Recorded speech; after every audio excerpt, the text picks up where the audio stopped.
Well, ladies and gentlemen, let me begin by saying how privileged I am to be here and to talk a bit about C.S. Lewis and the way in which he engages the imagination.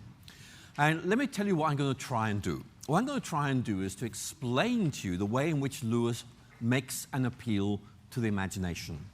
Then I'm going to reflect on how we could try and do the same in our conversations, in our preaching, in writing, whatever it is that you do.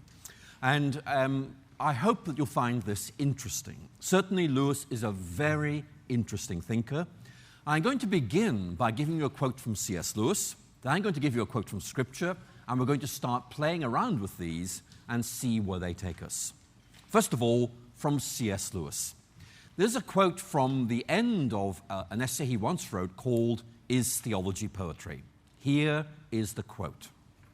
"I believe in Christianity as I believe that the sun has risen, not just because I see it, but because by it I see everything else." Now, I'll say it one more time. What I want you to do is try and get the picture in your mind and see what he's getting at. I believe in Christianity as I believe the sun has risen, not just because I see it, but because by it I see everything else. Now, hold that in your mind. Because what Lewis is saying is, look, when the sun comes up, you see the sun, but you also see everything else. And your ability to see everything else is a sign the sun is up. And one of the points that Lewis makes is this. Lewis says that the ability of the Christian faith to lighten up the landscape, to make sense of things, is itself a very powerful indication of its truth. And I'm going to explore that with you today. But let's put a biblical text alongside that. Let's look at Psalm 27, verse 1. "The Lord is my light and my salvation. Of whom shall I be afraid?" Think of that image. The Lord is my light.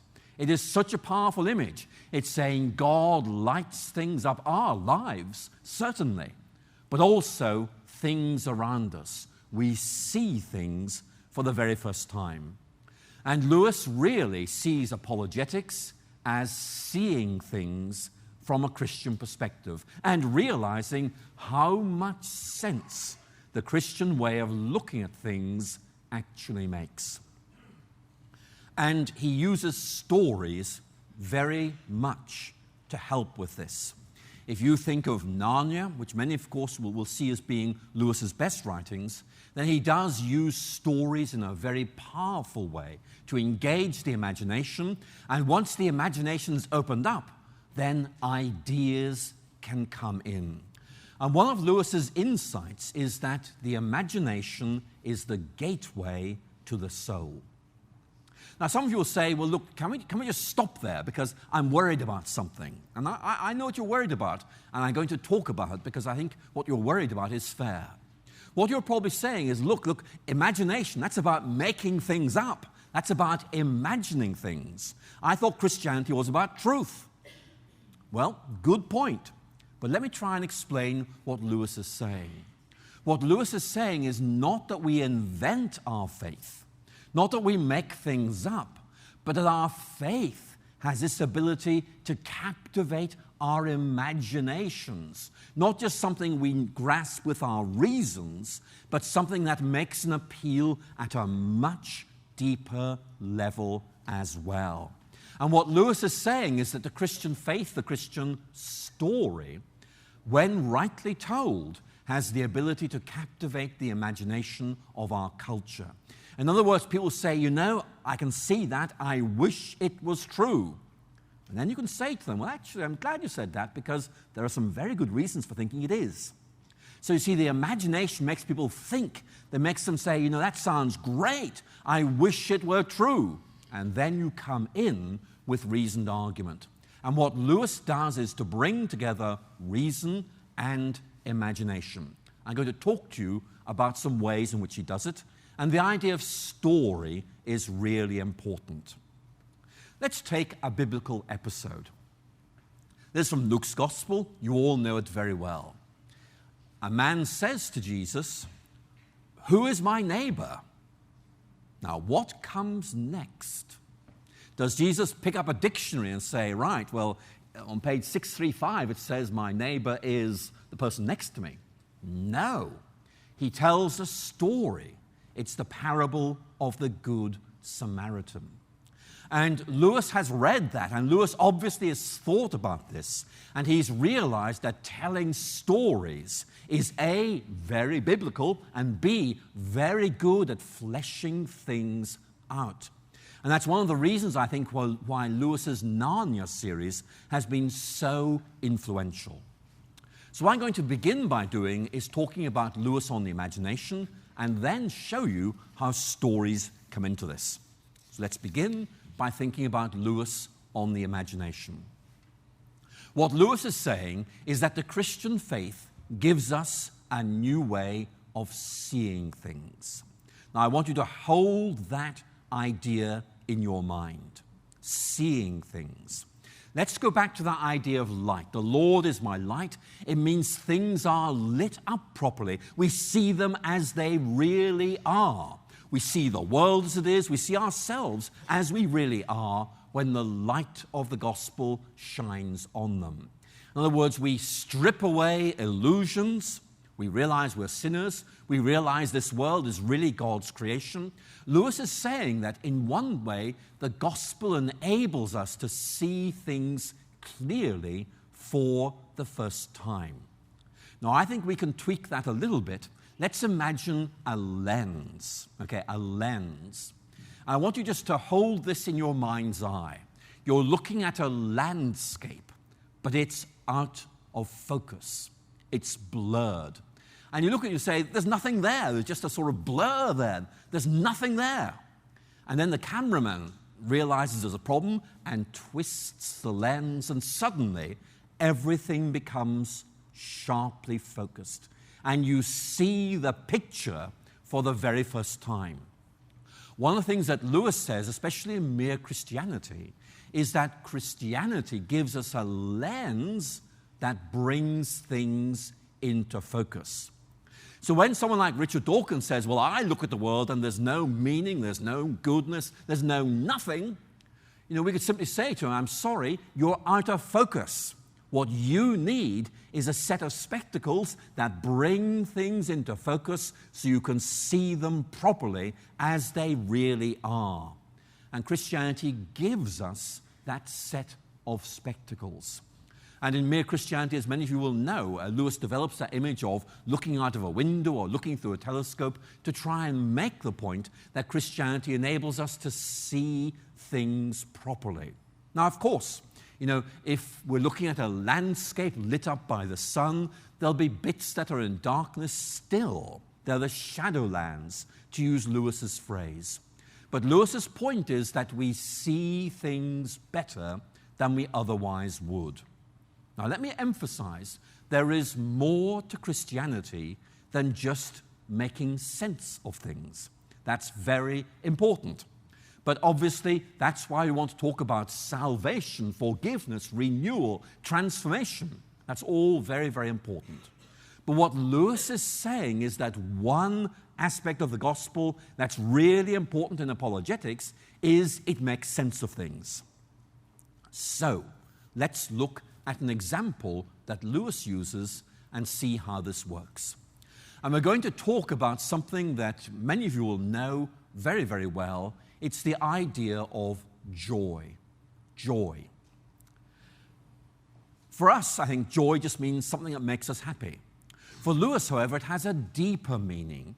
It means a sense of yearning, a sense of longing for something that really matters, a sense that we're on the threshold of something really important, and a sense, whatever is there, it's really important if only we could reach out and grasp it.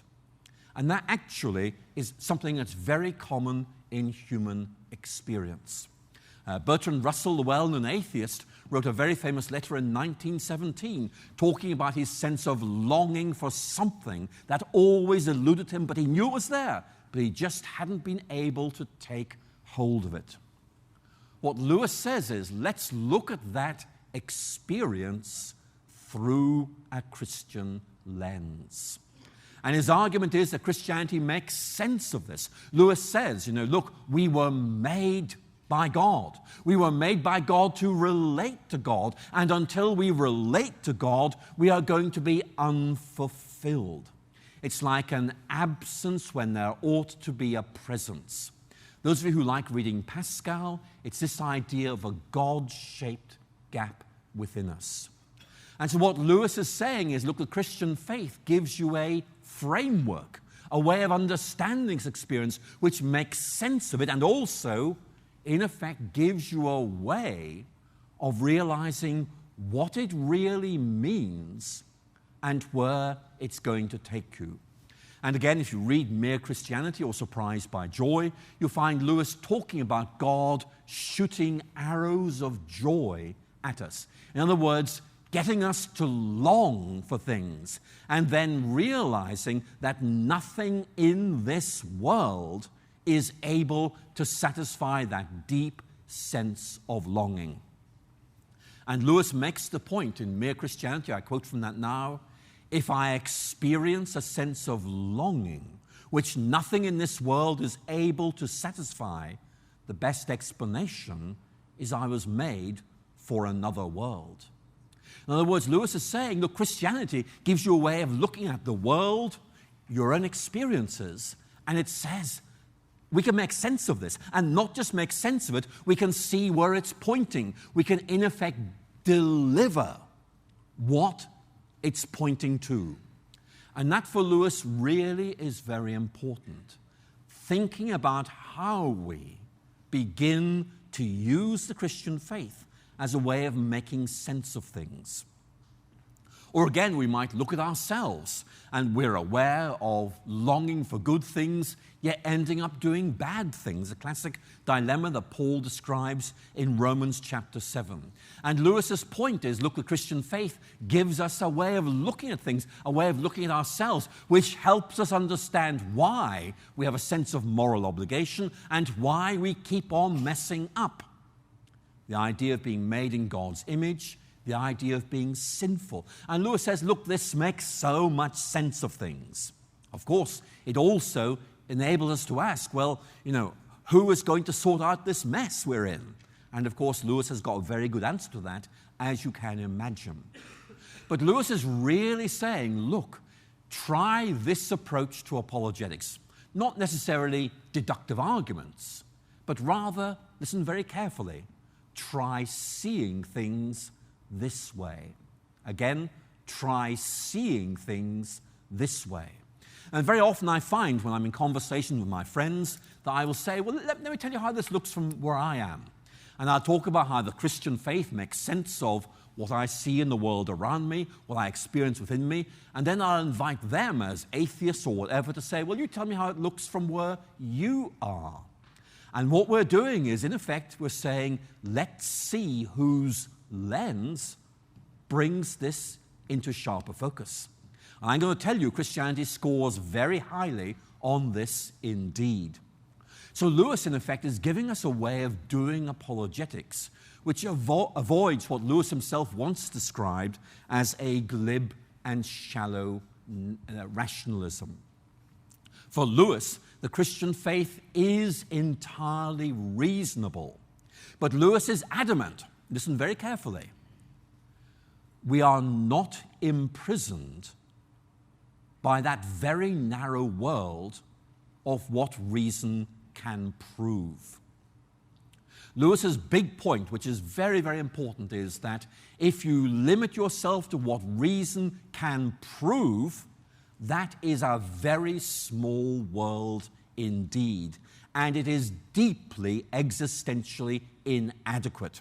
I can prove that 2 and 2 make 4, but I'm going to tell you, if it's a bad day and you're really feeling miserable, that is not going to change your life for the better. Lewis's point is this: the Christian faith is not irrational. It just goes beyond the limits of reason. Christianity transcends the limits of reason. Reason says we can go like that, and then we stop. Lewis is saying we can go like that, and we can go further, because God has lit up things by his grace, so we can see them as they really are. Now, it's an important point. The things you can prove by reason are shallow truths. The big things, like there is a meaning to life, there is a God, moral values, political ideas, all these truths by which we live go beyond reason. Doesn't mean they're irrational. It just means that reason takes us about that far, and we need to go a lot further. And Lewis's point is that the Christian faith allows us to do that. Now, there's more I could say about this, but my story theme needs to begin to come in. Why does Lewis see stories as being so important? Lewis began to realize the importance of this in the late 1930s. He wrote a series of books. We sometimes call this the Space Trilogy or the Ransom Trilogy. It's things like Out of the Silent Planet. And these were stories that Lewis told because he realized that when you get into a story, you don't just enjoy the story, you begin to pick up on its ideas and values as well. And Lewis actually was reacting against H.G. Wells, who wrote things like The War of the Worlds, and those novels convey a very secularist worldview. And Lewis realized he could use the same genre, fiction, as a way of commending and communicating a very different way of thinking. And that's also what we find in Narnia. He's writing at a lower level for children, although I will tell you, as an adult, I rather enjoy reading them. But the point is, the story draws us in. Now, let's be very naughty. How many of you have bought Dan Brown's book, Inferno? I can see some hands twitching, but nobody wants to put them up. But you know, a while back, I read, or began to read, The Da Vinci Code. And let me tell you what happened to me when I read that. I thought, this is absolute rubbish. I wonder what happens on the next page. Oh, right, that's still absolute rubbish. What happens on the next page? And the story drew me in. Now, I wasn't persuaded. It's actually a very bad book, but it's very well written. And the point I want to make is this. Lewis realized you tell a good story and it draws people in. They begin to say, I wonder what happens next. Aslan, who's this? And they begin to linger. They begin to reflect. And Lewis's point, which I think is very important, is if you tell a good story, you have an audience who will listen, and the ideas you want to explore with them become embedded in their minds. And I think that's really important. Now, some of you will be saying, look, I'm not going to write books. I'm just saying to you, stories aren't necessarily things you write down. They're things you tell people. It's a bit like an analogy. It's a bit like Jesus' parables. And I think we need to appreciate how important those parables are. Because in many ways, what Jesus is doing is telling stories to make important points. Let's just look at three of them very, very briefly. The parable of the prodigal son. That's all about the grace of God who welcomes and embraces sinners. And I could talk to you in very abstract doctrinal terms about, the graciousness of God, human sin, God, in effect, forgiving us. And that's true, but it lacks the imaginative embrace of the parable of the prodigal son, which draws people in and, in effect, helps people realize what forgiveness feels like. It makes it real, if I can put it like that. And that's one of the great themes about the New Testament. It's not just that Christianity is true, it is real. And very often telling stories is a very powerful way of communicating that reality of faith. Or again, the parable of the pearl of great price. I often use this. It's a beautiful story of a merchant who knew a lot about precious things and then sees this pearl. And he realizes, until I own this, I will not be satisfied. This is the best. And if necessary, I sell everything else to have and to hold it. Very powerful story. And of course, the point is, that's what the gospel is like. When you embrace the gospel, you realize everything else actually is inadequate, that this is the one thing that's worth having. And that story is a great conversation opener, a great sermon opener. And I could give other examples. But the point I want to emphasize is this. Lewis tells us how important stories are. And in a moment, I'm going to look at how he uses Narnia. But I want to focus on you for a few minutes. How can you use stories? And I want to say that each of you has one very important story you can tell. And basically the story is you and God. Either how you discovered God, that'd be my story. Maybe yours might be how God has become more and more important to me as I've lived life and discovered how much I need God in those dark moments, how much God helped me make sense of things. Each of you could tell a story. And you may say, look, I'm not that good with words. I don't mind.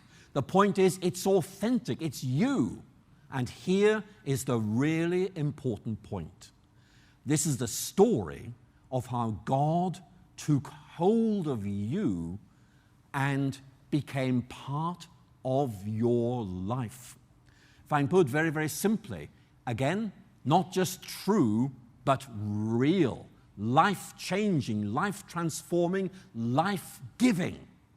And each of you could tell that story.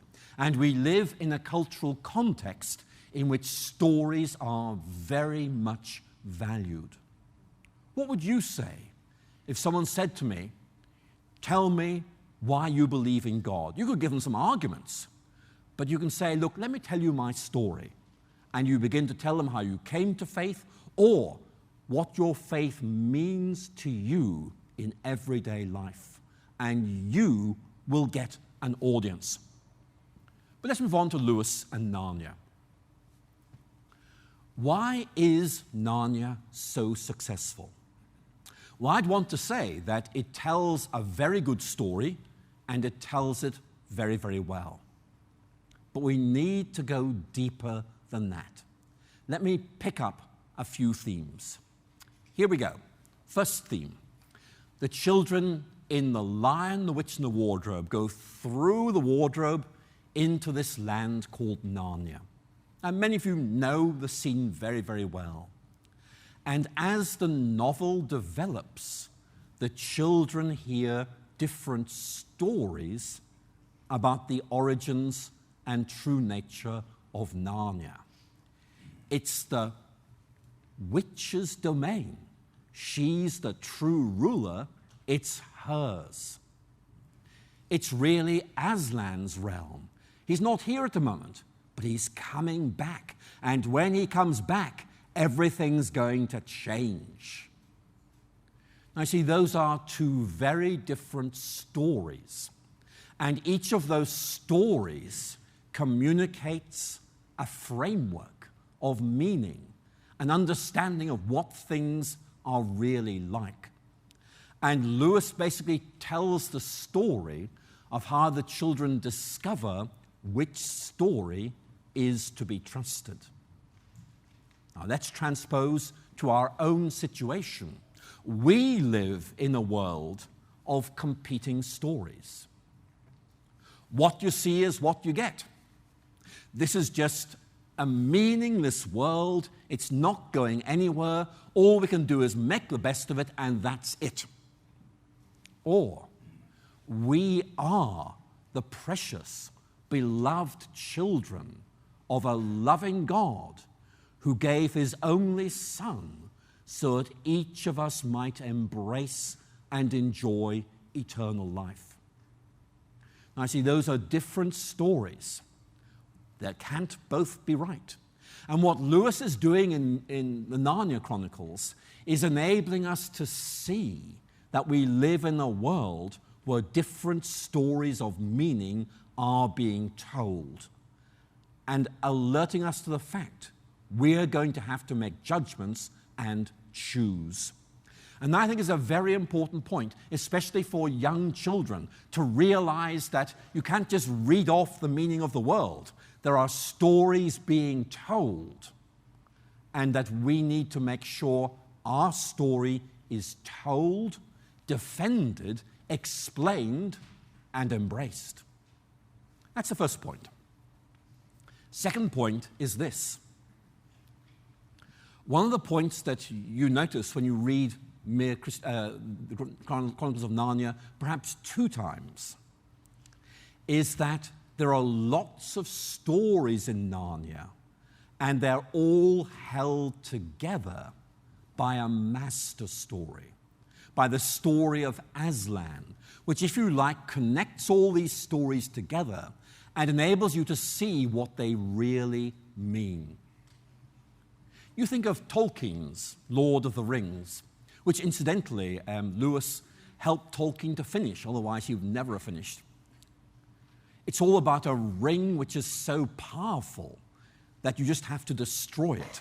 Otherwise, it is so damaging for the world. Lewis's Chronicles of Narnia are about finding a master story and embracing it, because that story is so good at making sense of things. Now, here's the really important point. I have a story, and each of you has a story as well. And the Chronicles of Narnia gives us a way of understanding something that's true whether Narnia is there or not. But Narnia helps us to understand it better. And it's this, that each of our own stories really only makes sense in terms of a bigger story. And the bigger story, of course, is the whole story of God's dealings with the world and with us. Creation, fall, redemption, consummation. That big story positions each of ours. It helps us understand who we are, why we're here. It gives us meaning and purpose. And we begin to see our stories as making sense and being directed towards this bigger story. So what Lewis is doing is helping us to see that grasping a bigger story is really very, very important for understanding who we are and what we're meant to be doing. Now, my guess is that each of you here has a favorite passage in Narnia, and I'm not going to bore you by telling what mine are, but I want to say to you, Lewis is telling us, use stories. They engage the imagination. They enable us to portray Christian truths in a very vivid and dramatic way. So if we may, we'll just linger on that point. I'm going to end by looking at a classic question in Christian apologetics. We're going to look at this argument, which you will find in Richard Dawkins and Christopher Hitchens and all the new atheists. And it goes like this. You have just invented God because you can't cope with life without him. What you've done is simply projected from this world onto some imaginary screen. There's nothing there. Everything in the idea of God is simply something you've picked up here and magnified. There is no God. There's just what there is in this world. Now, if I had to engage with that, I would probably do it in a rather dull and uninteresting way. I would say, well, look, what you're saying is we just invent things to be the way they are. But if that is true, then A, atheism has exactly the same problem. because atheists are atheists generally because they don't want to be hassled by God. They want to do whatever they like. So you can make that point. And secondly, of course, you can also make the point that, you may long for something to be true, but that doesn't mean it can't be true just because you want it. I mean, listen to my throat. It's going really dry. And I might say to myself, wouldn't it be wonderful if there was a glass of water? Well, you see the point. I want it, so that's the reason why it can't be there. So you can begin to challenge on that ground. I really did need a glass of water. But Lewis does it differently. Let's imagine the silver chair. And let me remind you of the story. There is this underground kingdom ruled by a witch. And a Narnian prince comes in from the real world and tries to explain to the witch, look, there's just this miserable little kingdom that's yours, and there is this wonderful world beyond it. Why don't you go into it? You've limited reality to this pathetic little place under the ground. And she says, well, tell me about this other world. And the Narnian prince says, well, look, there's a lamp in the ceiling. Well, in the real world, we've got a sun. And just like that lamp hangs from the ceiling, so the sun hangs in the sky. And the witch says, that's nonsense. How can the sun hang in this sky? You've just made the whole thing up. There's that lamp, and that's the only reality. And you've just invented this idea of the sun by looking at the lamp. Don't be so stupid. But all of us who read that story know there is a real world beyond that underground kingdom. And so what seems like quite a sophisticated argument is subverted because we realize there really is a world beyond the cave, and this woman's argument sounds very sophisticated, but in reality, it's clearly wrong. I use an argument, Lewis tells a story. And I want to suggest to you the story actually probably works better. But by the grace of God, we have images, we have arguments, we have stories. And as I end, I simply want to make the point that C.S. Lewis uses all of those. For those of you who've read Lewis, think of Mere Christianity. Think of Narnia. Same ideas expressed argumentatively in Mere Christianity, expressed as a story in Narnia. It's great that there are two different approaches, and maybe it is that some people value argument more than story. And if so, that's great. But Lewis helps us to see we can use both. Thank you so much for listening.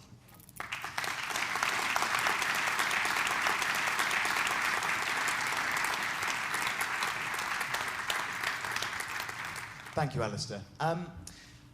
While you were speaking, there was actually a story which came to my mind. I don't know whether it's one you'd heard before. It gets around Christian circles a bit. But it actually highlights a concern I've got about a pitfall that we could potentially fall into when we're trying to use storytelling. It's basically where there's a vicar who is giving a sermon, and he's talking to the children. And he says to them, now, children, I want you to imagine, I want you to guess what I'm thinking of. I'm thinking of something that's pink. It walks on all fours, has a curly tail, and goes oink, oink. Can you guess what I'm talking about? And then one of the children turns to the other and says, it sounds like a pig, but it must be Jesus. And that kind of sums it up, I think, because I think there's a danger where sometimes, no matter how hard we try to be creative and try to tell stories, sometimes we're met with the attitude of, yeah, but at the end of the day, you are a Christian. I know what you want me to do. You want to turn me into a Christian as well. It's just you being a propagandist. So I'm wondering what advice you would have, or maybe even Lewis had, about trying to avoid not just looking like propagandists, but actually being propagandists, so we don't cheapen the art of storytelling by just turning it into yet another tool to evangelize, but actually use it to its full extent. Yeah, that's a great question to begin with. Thank you very much indeed. And I know what you mean about the Sunday school stories. Whatever the question is, the answer is Jesus. You know, I mean, that's quite good in one sense, but it has this sort of predictability about it. I think Lewis would acknowledge the importance of the point you're making. It's not so much propagandizing. In other words, trying to sell you a worldview, which personally I don't think is true, but I want you to believe it because then you're under my control. That sort of thing. What Lewis is saying is that Christianity at heart is about goodness, truth, and beauty as they really are. And what I want to do is to share this with you because I've discovered this and it has utterly changed everything. So Lewis, in many ways, for example, at the beginning of The Problem of Pain, he says, look, I wrote this book, and I did so as a former atheist who came to discover this stuff. And I want to tell you how good it is and how it makes sense of this problem of suffering. I think what Lewis is here doing is saying, look, I've discovered this. Let me tell you, A, why it makes so much sense, and B, why it's life-changing. And I think what we can do is reframe this whole thing, not in terms of propagandizing, but wanting to share the good things in life. I mean, you go back to that age-old analogy, evangelism is like one beggar telling another word to find bread. Okay, it's stale, probably like the bread itself. But you can see the point it's making. I found something. It's great. I like you.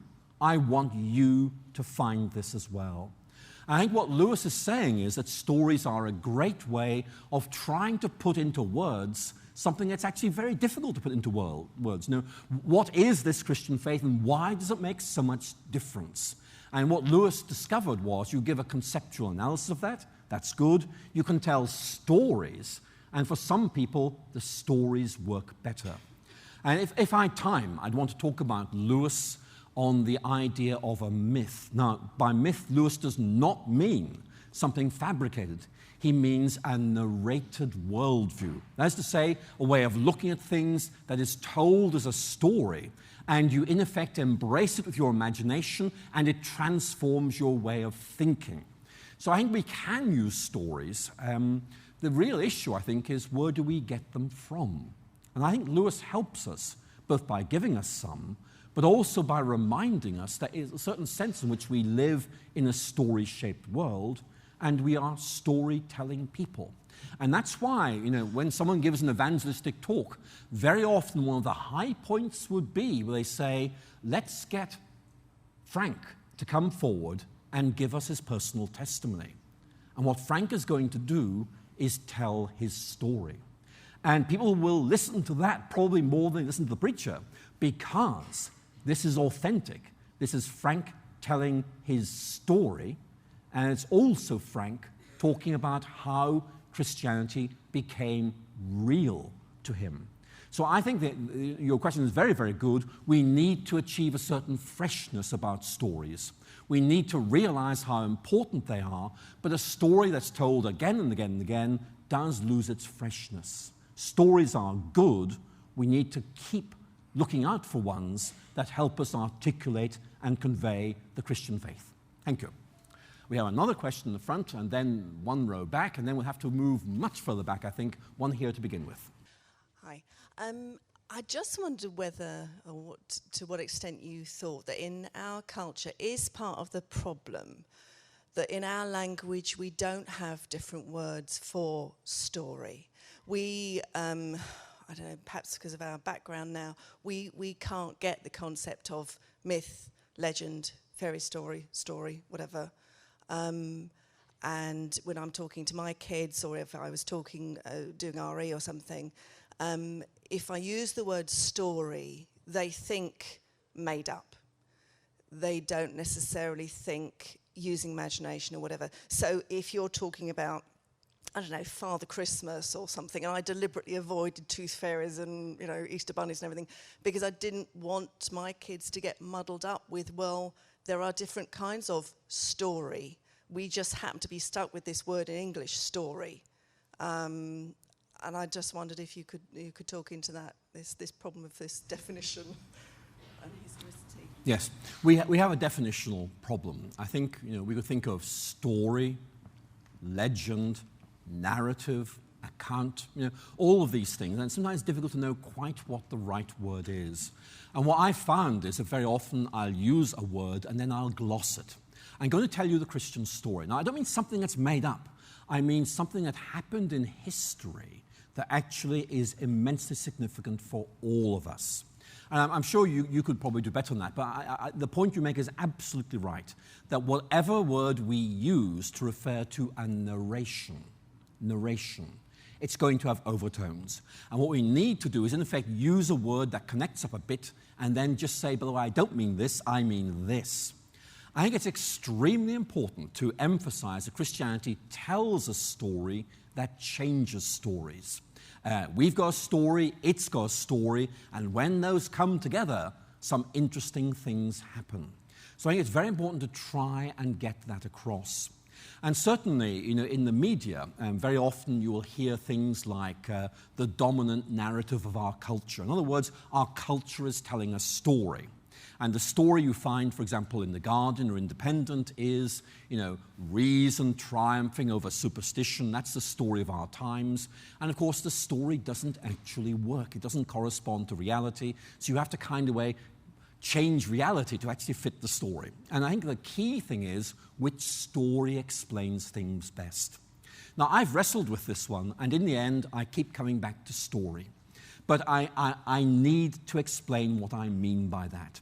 And you're absolutely right, there's certain cultural suspicion of that word, but with others, like myth, that's even worse, even though Lewis loved it. You have to, in effect, have double footnotes instead of a single footnote.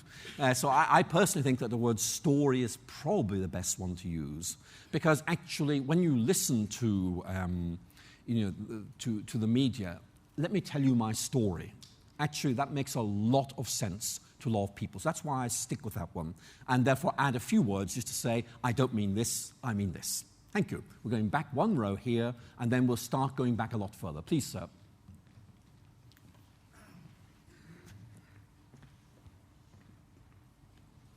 I bought your book this morning. I'll probably have the answer to my question and I read your book.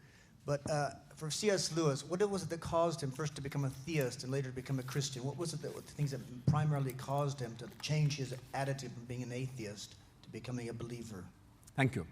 I think that there were several things. One was his realization that while, as an atheist, he thought this makes some sort of sense, it doesn't actually do anything for me. It's actually quite dull. It's not existentially significant. And that certainly is a theme you find, that Lewis self-defines as an atheist, but not a very enthusiastic one, because what is there to get enthused about? And then he begins to realize, I think, two things. One is that actually, if there was a God, well, that might actually help us make sense of a few things. He doesn't take it very far, but he mentions it in his letters. And then there is this growing sense, look, there has to be something behind what we see that undergirds it and makes sense of it. And he's not sure what it is. He talks in very philosophical terms about an ideal, but then he begins to experience something which he interprets as the approach of God. It's not something he wants, it's something that's happening. And in the end, as you will know from reading Lewis, and I picked this up in the book, he has this conversion experience, or a reconversion experience, which is very much about getting down on his knees and admitting God was God, the most dejected and reluctant convert in all England. But then he moves on from there and discovers Christianity. In other words, not just theism, there is a God, but rather the Christian way of thinking about God. And one person who was instrumental in his conversion was J.R.R. Tolkien. And Tolkien, in effect, said, look, he used the technical word myth. We've just had a conversation about how difficult that word is. But let's say a big story, a meta-narrative, something like that. Tolkien said, Christianity is not a set of ideas. It is a meta-narrative, a grand story, which makes sense in itself, but also makes sense of all the other stories we tell about ourselves. And that just clicked for Lewis. He was a literary scholar. He knew all about ancient Greek myths. And he suddenly said, this this makes sense of that. And it's right. It's a true myth. In other words, that it helps understand why these things are there. It says, I'm right, but I can make space for these. And suddenly Lewis, it's like a penny dropping, actually. It's quite an astonishing development. And so that was instrumental for Lewis. Christianity tells a story, and the story makes sense in itself and makes sense of every other story we tell about who we are and where we're going. And I suspect that's probably why Lewis began to realize that telling stories was actually a very, very good way of doing apologetics. Thank you. Now we need to go back, and there's a person with a hand up right at the back. So I'm looking at, it looks like the second from the back row, person right at the end. Right, we'll come forward to you, sir, in a minute, at the very back now. Thank you, Professor. I wonder if you could comment on who you think the implied reader is, and is that a different person from the real reader?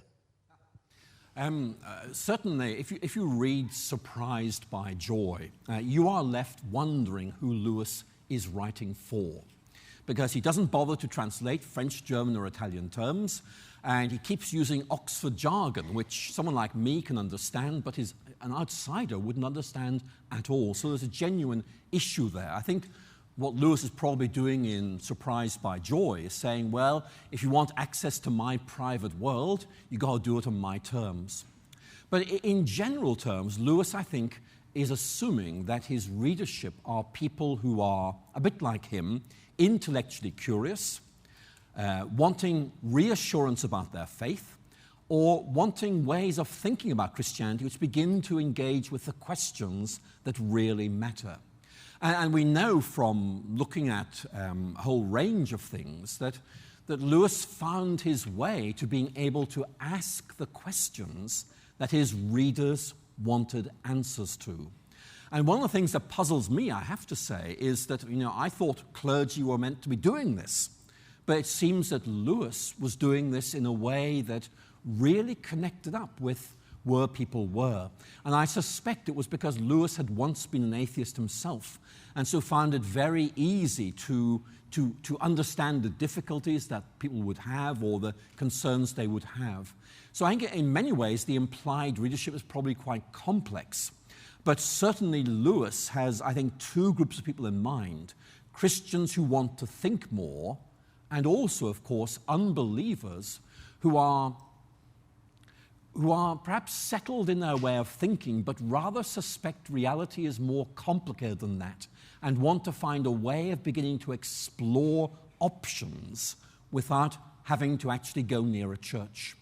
I think Lewis actually is quite important, because mere Christianity has found its way into many households where the householders wouldn't actually go to church, at least to start with. Once they read mere Christianity, of course, things may move on from there. Thank you. Now we come forward to this gentleman on the ground bit here, far end of this row, okay, just over this way. He's standing up now very helpfully. He's walking towards you. He's taking the microphone. He's speaking. Thank you, Professor McGrath. My question is a bit cheeky. Do you have any plans to write a novel yourself? I think Lewis has done that rather well. I think for me, writing the biography was actually quite a moving experience, because I realized Lewis was much more complex as a person than I'd appreciated. And I think one of the things I'd say as a result of writing that biography is that I very much hope that people will read the biography, but I hope even more they will go and read Lewis, because I think having read my biography actually gives you a framework to make more sense of Lewis. But, Lewis has done this all very well indeed. But I will say your question is good, because although I don't think I'm cut out for this, Lewis reminds us that we need writers who can tell or retell the Christian story in ways that capture the imagination of our culture. You think Dan Brown, J.K. Rowling, Philip Pullman, they're all telling stories that sell very well. And inevitably you buy into the way of thinking they set out. We really do need Christian writers who can write brilliant stories which convey a Christian worldview. Lewis did it very, very well back in the 1950s. But we are a long way from there now, and we need someone, maybe somebody here today, who'll be able to say, right, I think I can do that again today. So if I've planted a seed in anybody's mind, that might be a good thing. Thank you. How are we doing? We're doing okay. I think we've got room for one, maybe two more questions. So Lewis and Tolkien were both Christians and Christian storytellers, but they seem to have a bit of a disagreement about how to tell the story. So Lewis really liked allegories, and Narnia is very allegorical, whereas in writing The Lord of the Rings, Tolkien was saying he didn't like allegory, he thought it was a bit tyrannical, and it's best to write a story which then gives the reader the freedom to read that. So going back to your sort of advice to people who want to write stories, would it be better maybe to use more of the Tolkien style? For example, there was this movie, The Matrix, in the 90s, and every CU meeting I went to was citing The Matrix to talk about that things are not quite what they are, that there's a hidden meaning. So just wanted to get your thoughts on that debate. Well, I mean, The Matrix is a great film, and I have to admit, I'm so locked in the past, I still refer to The Matrix when I try to make some of these points. However, you're right. If you look at The Lord of the Rings and you look at Narnia, they are rather different. And the difference is about more than just one being a children's story and one being more adult. It's deeper than that. Pauline Baynes, as you probably know, was an illustrator to both Lewis and Tolkien. And she preferred Tolkien. She said, look, Lewis's Christianity is very in your face. Tolkien's is much more subtle.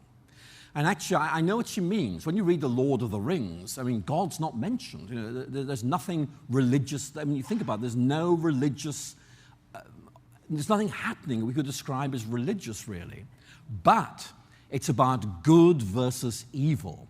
It's about what is it that sustains virtue in a dark world. You know, it's about these big, what you might call meta questions, you know, really ultimate questions.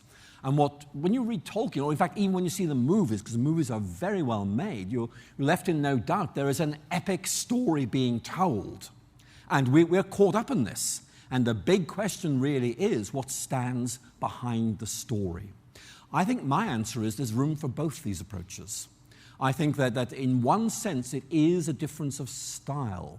And I don't want to judge that. But I will say, from talking to non-Christian friends, that for many of them, Tolkien is more effective because he gives them space to ponder this without actually throwing the answer straight in their face. Lewis is a bit more direct, but sometimes people need much more direct answers. So I personally think there's room for both, but I know Tolkien's is more effective for a certain group of people. One more, and then we must end, I'm afraid. Here now. The microphone's coming your way. Sorry, just a quick one. I think the story telling is very powerful. I think we just need to remember whose story we're telling, and before we start telling that story, I think we need to make sure we're praying into the story that we're telling so that it's delivered in the right way to that person and that seed is sown and God is glorified. And I think we're talking about apologetics today. I think we must never give the impression that apologetics is simply about good techniques. Let's use this technique to answer this question. It's about reminding us that there are very good questions to the answers that are being asked of us. But also, as I hope I indicated in my opening talk this morning, we are dependent on the grace of God.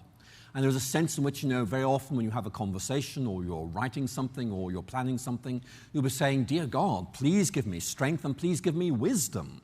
Because, one of the questions sometimes will be, which story do I tell? What do I say that's going to connect up with this person? And frankly, I'm not absolutely sure, but I need your wisdom and strength to get this one right. So apologetics is about us doing our best, but realizing God does the rest. And I think it's very important to make sure God really is brought into the whole apologetic enterprise. Thank you for that question. Thank you all for your questions, and I hope you enjoy the rest of the day.